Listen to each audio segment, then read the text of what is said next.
आकाश बानी हौरीबी मनीवुड की पाव पिजरी निर्मल अमदी महेश फिल्म अमदी एल्बम कुमरोय हाइब पाव फंगबदगी ngasi बाजार nga yen ताखनखरे हाइरी लोइना लोइना नमियोय खरदी फंगौदबसु यावी अमरमदा गोकुलना फिल्म दा हेरोइनी खुदिमक मागा थुनगदबनी हाइरकपदगी काइकुगा उंखटनब तोखरे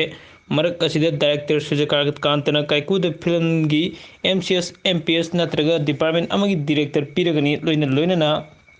महाका चानब हेरोइनी अमछु पीगनी हाइब वाफम द यानखरे हाइरी पाव असि ताबदगी सदान द एरो कुमरोय सपोर्टर द ओइन लेरनी हाइखरे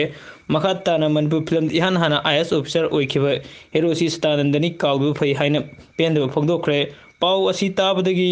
एक्टर बोनीसु थबक तौदब हेरोइन फंगदब कैसु काइदे अदु फिल्म द गानिंग पंगांग गांगनी हाइखरे मनपुर फिल्म द ख्वाइदगी फजब एक्ट्रेस सि बलानी हाना हाइरकपदगी अतैना पेंदब फोगदोखनखरे सोमाना हाई मिस नोरिस ताखिबा लोइना लोइना